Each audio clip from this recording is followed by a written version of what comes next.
আল্লাহ সুবহানাহু ওয়া তাআলা বলেন, প্রিয় রাসূল আপনি সুন্দর করে জেনে নেন, মানুষদেরকেও বিষয়গুলোকে জানাবেন।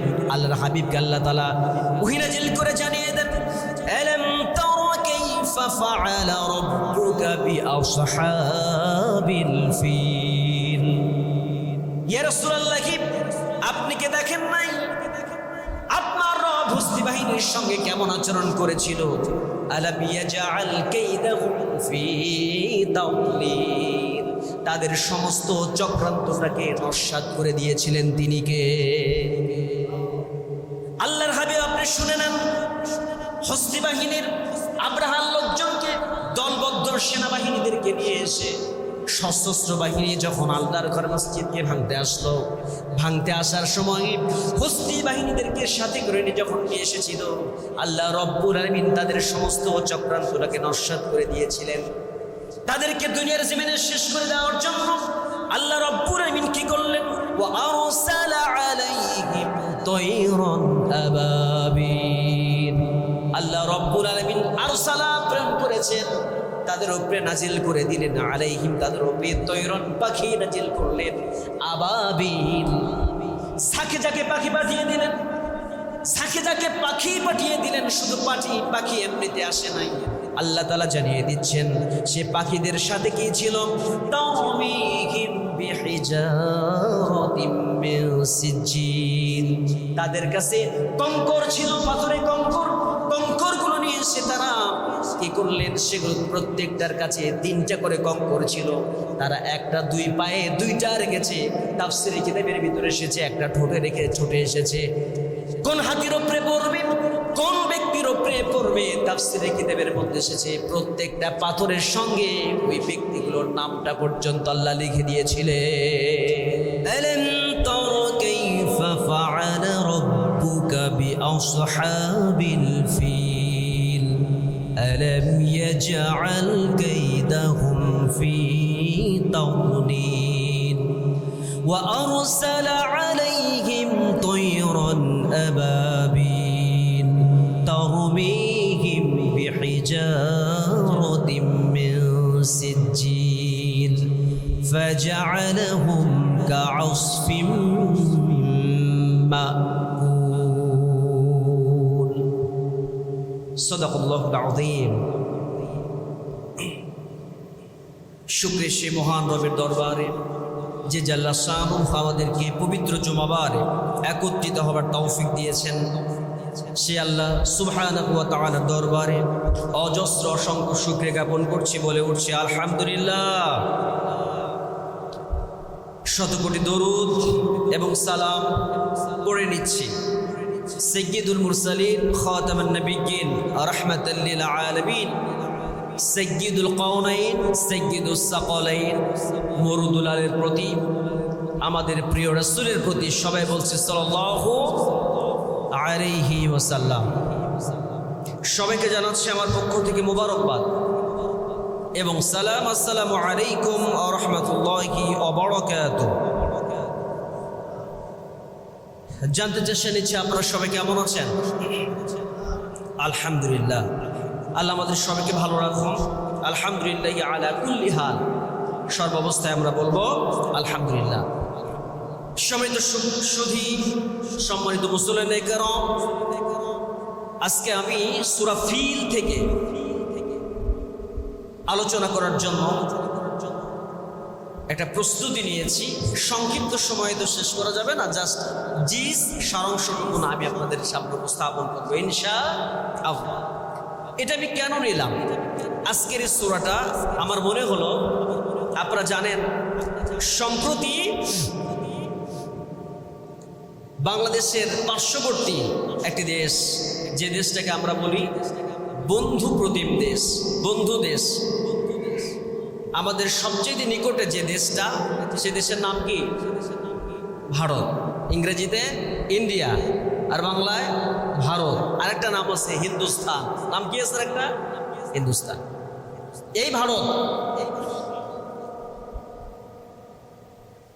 মুসলমানরা 800 বছর শাসন করেছে। সুদীর্ঘ টাইমে এই মুসলমানদের স্থাপত্য এত বেশি আছে, দেওয়ানে আম, দেওয়ানে খাস, শীষমহল, তাজমহল, মতিমহল, এরকম করে অসংখ্য স্থাপত্য যা ভারতবর্ষে আছে দেখা যায় এগুলো মুসলমানদের ঐতিহ্য। কথা বলেন ঠিক কিনা? আজকে যেই ভারতবর্ষে মুসলমানরা 800 বছরের অধিক শাসন করে আসলো, সেই ভারতে আজকে আমরা যখন সেই কার্যক্রমগুলো দেখি আমরা আহত হই, আমরা কষ্ট পাই। পার্শ্ববর্তী মুসলিম দেশ হয়ে আমরা বিবৃতি পর্যন্ত দিতে পারি না। আমরা দিল খুলে ভারতের বিরুদ্ধে কথা বললেও এই দেশে বাধাগ্রস্ত হতে হয়। আছে না নাই? ভারতবর্ষে হাজার হাজার মসজিদকে ভেঙে দেওয়া হচ্ছে, হাজার হাজার মসজিদে আজানকে বন্ধ করে দেওয়া হয়েছে। সম্প্রতি তার বাস্তবতা আমি পেলাম সোশ্যাল মিডিয়াতে, এগুলো খুব কম আসে।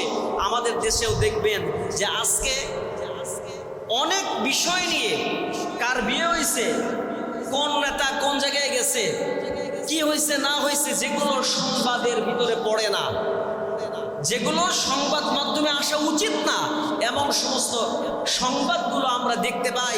অথচ আজকে মুসলমানদের উপরে ভারতে যে নির্যাতন করা হয়, গরুকে বেঁধে রেখে গরুর মাথায়, এই চতুষ্পদ জন্তুর মাথায় হাতুড়ে দিয়ে পিটায়া পিটায়া গরু মুসলমানদের কাছে বিক্রি হবে, এই জন্য গরুকে হত্যা করে দেওয়া হয়। শুধু তাই না, মসজিদগুলোকে ভেঙে দেওয়া হয়, আমাদের মা বোনদের ইজ্জতের উপরে তারা হামলা করে, আমাদের মুসলমান ভাইদেরকে বিনা দোষে মুসলমান হওয়ার অপরাধে হত্যা করে, হাজার হাজার মসজিদকে বুলডোজার দিয়ে ভেঙে দেয়, গুড়িয়ে দেয়, আর মসজিদগুলোকে মন্দিরে পরিণত করে।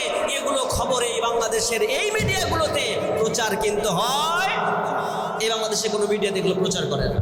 কিন্তু বাংলাদেশে সামান্য হিন্দুর কোনো বিষয়ে যদি সামান্য কোনো ভিন্ন কোনো ঘটনা আসে, হাজার ঘটনার ভিতরে একটা ঘটনা দেখবেন সেটাকে হাইলাইট করে কত রকমের যে প্রচারণা চালায়, সেটা ইয়াত্তা নাই। এই যে সিচুয়েশন, এই যে পরিস্থিতি, বাংলাদেশের পার্শ্ববর্তী দেশে হাজার হাজার মসজিদকে ভেঙে দেওয়া হচ্ছে, ঘুরিয়ে দেওয়া হচ্ছে, মুসলমানদেরকে হত্যা করা হচ্ছে, এটা ভালো লক্ষণ নয়। এটা কাদের জন্য ভালো লক্ষণ নয়? এটা ওই হিন্দুস্তানের জন্য, ওই নরেন্দ্র মোদী যারা সরকার পরিচালনা করছে তাদের জন্য ভালো লক্ষণ নয়, তাদের জন্য শুভকর নয়। এটার রিয়াকশন আল্লাহর পক্ষ থেকে অবশ্যই আসবে। ইন্না বাতশা রব্বিকা লাশাদীদ। আল্লাহ ছাড় দেন, ছেড়ে দেন না। আল্লাহ যখন ধরে, আল্লাহ ধরা বড় কঠিন, ঠিক না? আল্লাহ ধরা সহজ না কঠিন? ধরে ধরে ধরে না, আর ধরলে আল্লাহ আর তারে ছাড় দেয় না। এই দেশেও স্বৈরাচারী কার্যক্রম পরিচালনা করে এই দেশের একজন বিগত স্বৈরাচার শাসক, যার নামটা আমি মুখ উচ্চারণ করতে চাই না, সেই নিকৃষ্ট জাহান্নামের কীট এই মানুষের উপরে জুলুম নির্যাতন করে ওই আর এক জালেম নরেন্দ্র মোদীর কাছেই গিয়ে আশ্রয় নিয়েছে। কথা বলেন ঠিক কিনা?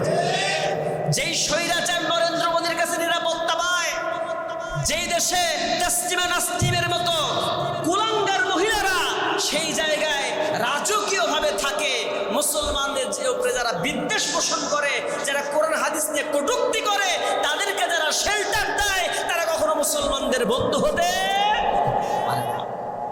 আল্লাহ সুবহানাহু ওয়া তাআলা তাদের সম্পর্কে জানিয়ে দিয়েছেন।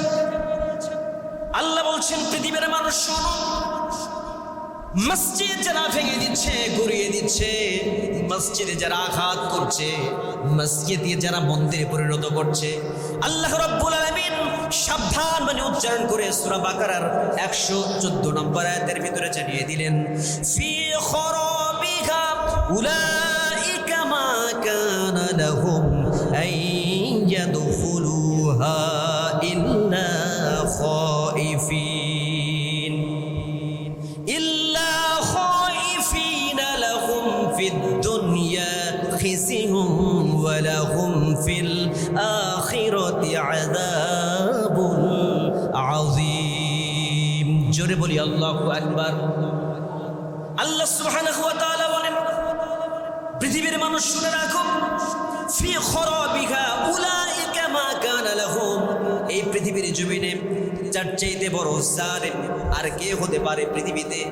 ওই ব্যক্তি তো সবচেয়ে বড় জালেম যে ব্যক্তি মসজিদগুলোকে কি করে, মসজিদগুলোতে তার নাম, আল্লাহর নামটা স্মরণ করার জন্য যে বান্দাদেরকে আল্লাহর নাম স্মরণ থেকে তাদেরকে বাধাগ্রস্ত করে, শুধু তাই না, মসজিদগুলোকে যারা ভেঙে ফেলে, ধ্বংস করার জন্য চেষ্টা চালায়, আল্লাহ রব্বুল আলামিন জানিয়ে দিচ্ছেন ওই সমস্ত ব্যক্তিদের জন্য রয়েছে দুনিয়া লাহুম ফিদ দুনিয়া খিজুন, দুনিয়ার জমিনে রয়েছে লাঞ্ছনা, ওয়া লাহুম ফিল আখিরাতি আযাবুন আযীম, আর আখিরাতের জমিনে আযাবুন আযীম, যন্ত্রণাদায়ক শাস্তি।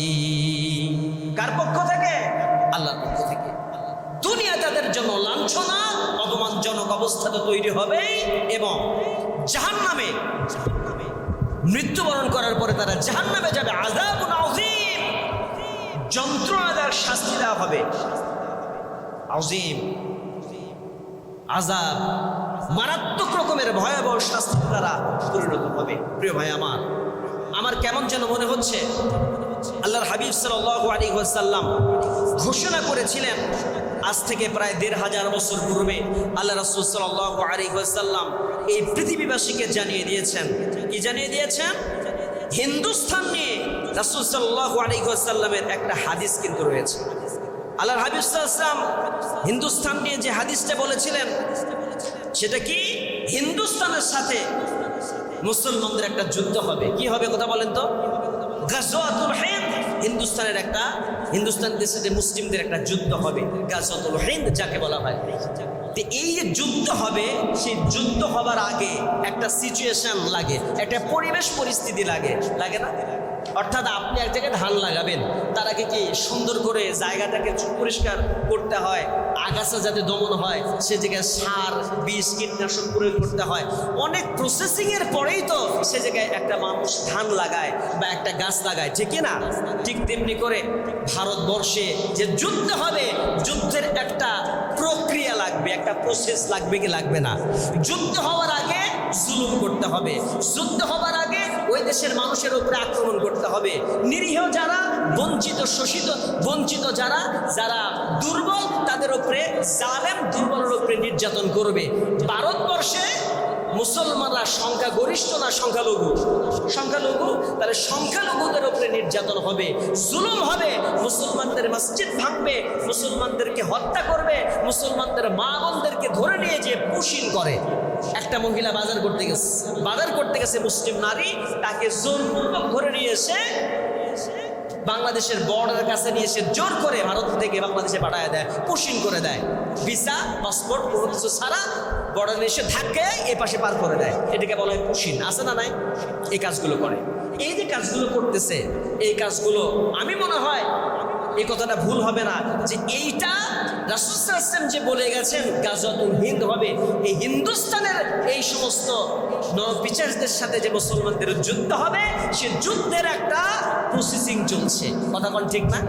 যুদ্ধের একটা প্রক্রিয়া চলছে যে নরেন্দ্র মোদী, হিন্দুস্তানের সে সমস্ত তোমরা রেডি হয়ে থাকো, মুসলমানদেরই বিজয় হবে, বিজয় তোমাদের হবে না। ওয়ালা তাহিনু ওয়ালা তাহজান ওয়া আনতুমুল আ'লাউনা ইন কুনতুম মুমিনিন।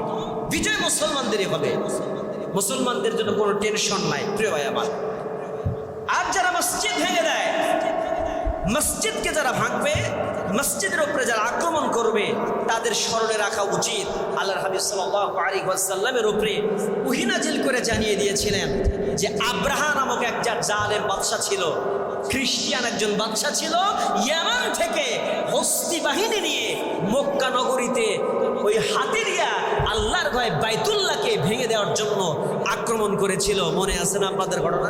কথা মনে আছে না? নাই? মনে আছে। যারা মসজিদ ভাঙে, যারা মুসলমানদেরকে আঘাত করে, আল্লাহর ঘরে যারা ভাঙতে আসে, তাদের জন্য আল্লাহর পক্ষ থেকে গজব আছে না নাই? আল্লাহর পক্ষ থেকে তাদের উপরে আযাব আছে না নাই? তাদের স্মরণে রাখা উচিত। তাদের ঘটনাটা একটু স্মরণ করিয়ে দেই। যারা মসজিদকে ভাঙছে, আল্লাহ তাআলা কি বলছেন? আল্লাহ সুবহানাহু ওয়া তাআলা বলেন, প্রিয় রাসূল আপনি সুন্দর করে জেনে নেন, মানুষদেরকেও বিষয়গুলোকে জানাবেন। আল্লাহর হাবিবকে আল্লাহ তাআলা ওহী নাজিল করে জানিয়ে দেন, আলাম তারা কাইফা ফাআলা রাব্বুকা বিআসহাবিল ফিল। ইয়া রাসূলুল্লাহ, কি আপনি কি দেখেন নাই আপনার রব হস্তি বাহিনীর সঙ্গে কেমন আচরণ করেছিল? আলাম ইয়াজআল কাইদাহুম ফি তাদলিল, তাদের সমস্ত চক্রান্তটাকে নস্যাৎ করে দিয়েছিলেন তিনি কে? আল্লাহর হাবিব আপনি শুনে নেন, হস্তি বাহিনীর আব্রাহার লোকজনকে দলবদ্ধ সেনাবাহিনীদেরকে নিয়ে এসে সশস্ত্র বাহিনী যখন আল্লাহর ঘর মসজিদকে ভাঙতে আসলো, ভাঙতে আসার সময় হস্তি বাহিনীদেরকে সাথে করে নিয়ে যখন নিয়ে এসেছিল, আল্লাহ রব্বুল আলামিন তাদের সমস্ত চক্রান্তটাকে নস্যাৎ করে দিয়েছিলেন। তাদেরকে দুনিয়ার জমিনে শেষ করে দেওয়ার জন্য আল্লাহ রব্বুল আলামিন কি করলেন? ওয়া আরসালা আলাইহিম তায়রান আবাবিল। আল্লাহ রব্বুল আলামিন আরসালা প্রেরণ করেছেন, তাদের উপরে নাজিল করে দিলেন, আলাইহিম তাদের উপরে তৈরন পাখি নাজিল করলেন, আবাবিল সাকে যাকে পাখি পাঠিয়ে দিলেন, সাকে যাকে পাখি পাঠিয়ে দিলেন। শুধু পাখি এমনিতে আসে নাই, আল্লাহ তাআলা জানিয়ে দিচ্ছেন সে পাখিদের সাথে কি ছিল? তারমিহিম বিহিজারাতিম মিন সিজ্জিল, তাদের কাছে কঙ্কর ছিল, পাথরে কঙ্করগুলো নিয়ে এসে তারা কি করলেন? সেগুলো প্রত্যেকটার কাছে 3টা করে কঙ্কর ছিল। তারা একটা 2 পায়ে 2টা রেখেছে। তাফসীরে কিতাবের ভিতরে এসেছে একটা ঠোঁটে রেখে ঠোঁটে এসেছে। কোন হাতির উপরে পড়বে, কোন ব্যক্তির উপরে পড়বে, তাফসীরে কিতাবের মধ্যে এসেছে প্রত্যেকটা পাথরের সঙ্গে ওই ব্যক্তিগুলোর নামটা পর্যন্ত আল্লাহ লিখে দিয়েছিলেন। যে পাথরের আঘাতে, এই কঙ্করের আঘাতে কোন ব্যক্তিটা মারা যাবে, হত্যা হবে, এগুলো মিসাইলের কাজ করেছিল। আজকে তো পারমাণবিক বোমা আছে, হাইড্রোজেন বোম আছে। সেই সময়ে আল্লাহর পক্ষ থেকে ছোট্ট কঙ্কর হস্তি বাহিনীদেরকে ধূলিসাৎ করে দিয়েছিল। কি করে দিয়েছিল? ফাজআলাহুম কাআসফিম মাকুল। ভুসি ছিলেন, ভুসি, এই ভুসিকে চিবায়া পশু যখন খায়, চিবায়া দাঁতের উপরে পিষলে যেমন জাবর কাটলে মানে পিষলে যেমন ছিন্ন ভিন্ন হয়ে যায়, এলোমেলো হয়ে যায়, এদের অবস্থা, হস্তিবাহিনীর অবস্থাটা আল্লাহ রাব্বুল আলামিন তেমন করে দিয়েছিলেন। এরকম যারা মসজিদ ভাঙতে আসে, যারা আল্লাহর ঘর মসজিদকে আঘাত করতে আসে, তাদের এই ঘটনাগুলো স্মরণে রাখা উচিত। প্রিয় ভাই, মাঝে মাঝে মনে হয় যে ওরা কি দাপট দেখায়, এই দেশে অনেকে দাপট দেখায়। আরে ভাই, তোমরা যে দাপটটা দেখাও, এই দাপটের চাইতে এই আল্লাহর যে বাহিনী আছে, এই বাহিনীর ছোট্ট একটা প্রাণীর উদাহরণ দিলে বোঝা যায় যে এই বাহিনী সবচেয়ে বেশি শক্তিশালী। সেটার নাম হচ্ছে মশা বাহিনী। আছে না নাই? মশার চাইতে শক্তিশালী এই দেশের কোনো নেতা আছে যে মশা ইমাম সাহেবেরও খাতির করে না? মশা বড় বড় কোনো হুজুর যখন ওয়াজ করতে যায়, হুজুররেও খাতির করে না। কথা কয় না কেন? এই দেশের কোনো প্রাইম মিনিস্টার তারেক রহমান রে মশা দেখে বলবো, অবশ্য তারেক রহমানের পায়ে আঘাত করা যাবে না। কথা কয় না? প্রধানমন্ত্রী তারেক রহমান, অবশ্য তার পায়ে কামড় মারা যাবে না, এরকম করে নাকি? তারেক রহমান সাহেব মাননীয় প্রধানমন্ত্রী, তার পায়েও কামড় মারে, বিরোধী দলের নেতা যারা তাদের পায়েও কামড় মারে। এই মশা এই পৃথিবীর সবাইরে আঘাত করে। মশার চাইতে দাপটওয়ালা প্রাণী আছে নাকি? মশা কাউরে ভয় পায়? কারো ডরে না। শুধু কি তাই, এই দেশে যত পীর সাহেব আছে, পীর সাহেবেরও কামড়ায়। শুধু কামড়ায় না, পীর সাহেব জীবিত থাকলেও কামড়ায়, কিছু কিছু পীর সাহেব তো মরার পরেও কামড়ায়। যার কারণে দেখবেন অনেক পীর সাহেবের কবরের উপরে মশারি। কথা কয় না? আছে না নাই? এক মশারে দেখা এই পৃথিবীর মানুষ এত ভয় পায়। এক মশা দিয়া আল্লাহ তাআলা এমন এক জালেম বাদশাকে খতম করেছিলেন, যার নাম নমরুদ। কথা কয় না কেন? এক মশার কাছে বড় বড় প্রাইম মিনিস্টাররা সাইজ হয়ে গেছে, আর আল্লাহর আরো বড় বড় শক্তিশালী যে সৃষ্টি আছে সেগুলোর দিকে যাওয়া তো দরকারই হবে না। এই জন্য সাবধান হয়ে যান। এই জন্য এই দেশের মানুষদেরকে আল্লাহ তাআলা সুযোগ দেন, এই দেশের প্রাইম মিনিস্টারদের সুযোগ দেন, এই পৃথিবীর বাদশাদেরকে সুযোগ দেন। কিন্তু আল্লাহ তাআলা আবার পাশাপাশি বলে দিয়েছেন, ইন্না বাতশা রাব্বিকা লাশাদীদ, ধরে না, ধরলে আল্লাহর ছাড়ে। প্রিয় ভাই আমার, এই জন্য আমানতের খেয়ানত করা যাবে না। ক্ষমতা পাইলেই ক্ষমতার অপব্যবহার করার কোনো সুযোগ নেই। ক্ষমতা পাইলে ক্ষমতার অপব্যবহার করা যাবে না। ক্ষমতা পাইলে পরে যা ইচ্ছা তাই করবো। ক্ষমতা কারো আজীবন থাকে? ক্ষমতা কি সারা জীবন কারো থাকে? থেকেছে? থাকে নাই, কারো কাছে থাকবে না। ক্ষমতা পাওয়ার পরে অন্য দলের লোকদেরকে চেনে না, নিজের দলের কর্মীদের, তাও আবার যারা কাছের মানুষ তাদের নাম লিস্ট হয়। এই যে বিভিন্ন কার্ড টার্ড বিলি হয়, কি যেন কার্ড, ফ্যামিলি কার্ড আছে না নাই? ফ্যামিলি কার্ড, তারপরে কৃষক কার্ড, আরো কত রকমের কার্ড আছে। এই কার্ডের কাছে কার্ড নিয়ে মারামারি হয় এবং সেগুলোকেও স্বজন প্রীতির মধ্যে নিয়ে আসা হয়েছে যে অন্য দল জায়ের করেছে, অর্থাৎ সরকার দলীয় যারা তাদেরকে তাকে ভোট দেয় না, অন্য কাউরে ভোট দিছে হয়তো, এটা জানছে তাদেরকে বাছাই করে করে কার্ড দেওয়া হয়, আছে না নাই? একটা দেশের সরকার কি শুধুমাত্র নির্দিষ্ট দলের জন্য না, সবার জন্য? সবার জন্য। এটা তাদেরকে মাথায় রাখা উচিত। এটা নিয়ে হাজারো কথা বলা যাবে, আমি এই দিকে যাচ্ছি না প্রিয় ভাই আমার। কিন্তু আমানত নিয়ে যারা খেয়ানত করবে তাদের জন্য কিয়ামতের জবাবদিহিতার কাঠ করে দাঁড়ানোর দরকার আছে। দাঁড়াতে হবে কি হবে না? দাঁড়াতে হবে। প্রিয় সুধী, আজকে একটি কথা বলে ইতি টানতে চাই এভাবে। আজকে 14 আগস্ট। আজকে আগস্ট মাসের কয় তারিখ বলেন তো? 14 তারিখ। আজকে আগস্ট মাসের 14 তারিখ আমাদেরকে মনে পড়ে যায়, আমাদের দিলের ভিতরে চলে আসে সেই দিনের কথা। আজ থেকে 3 বছর আগে এই দেশে আল্লামা সাঈদী 2023 সালের 14 আগস্ট রাত 8টার দিকে এই দুনিয়া থেকে বিদায় হয়। কিন্তু আফসোসের সাথে জানাতে হয়, আফসোসের সাথে বলতে হয়, অনেকেরই সেই দিনটা অনেকেই ভুলে গেছে।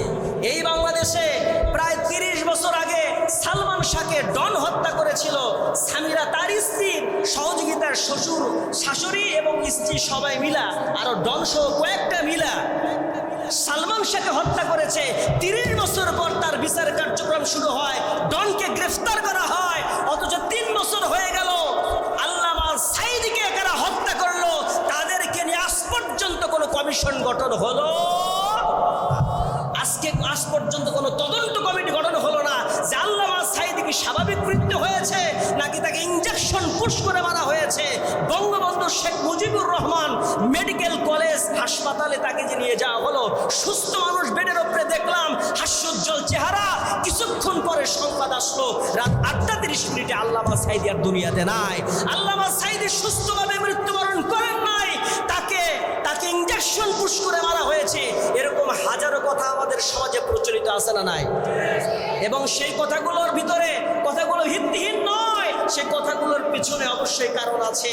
সেটা যদি সুনির্দিষ্ট তদন্ত করা হয় অবশ্যই বেরিয়ে আসবে সে কোন ডাক্তার ছিল, কোন ব্যক্তিগুলো ছিল, কার নির্দেশে সুস্থ মানুষকে জেল থেকে বের করে নিয়ে আসা হলো, চিকিৎসার নাম করে তাকে ইনজেকশন পুশ করে মারা হলো। এটাকে তদন্ত করে তাদের বিরুদ্ধে আইনানুগ ব্যবস্থা আজ পর্যন্ত নেওয়া হয়েছে?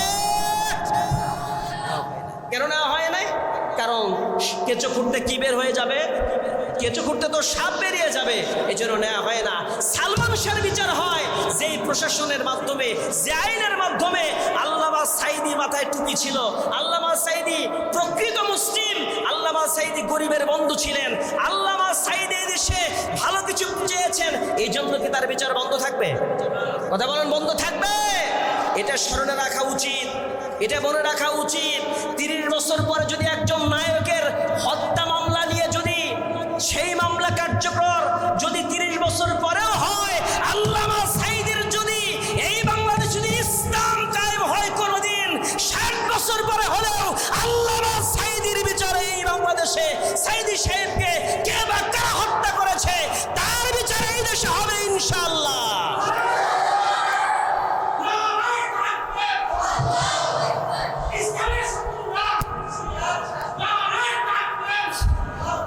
প্রিয় সুধী, প্রিয় মুসলিম کرام, কিন্তু আজকে এটা নিয়ে কথা হয় না। কারণ আল্লামা সাঈদী হুজুর মানুষ ছিলেন, হুজুরদের নিয়ে মারুক কাটুক এটা নিয়ে কোনো গুঞ্জন নাই। হুজুর ছাড়া অন্য কেউ হলে এটা নিয়ে প্রশাসনের ভিতরে খুব দেখবেন নড়ে চড়ে বসে, আছে না নাই? প্রিয় ভাই আমার, আসুন আর কথা না বাড়িয়ে আর একটি কথা বলে ইতি টানতে চাই। সেটা হচ্ছে যে ইসলামের কথা তো সার্বজনীন, সবার জন্য আমাদের কথা বলা উচিত। সবার যেটা রাইট সেটার পক্ষে আমরা আছি, যেটা রং সেটার বিপক্ষে প্রত্যেকটা আলেমদেরকে দাঁড়ানো উচিত।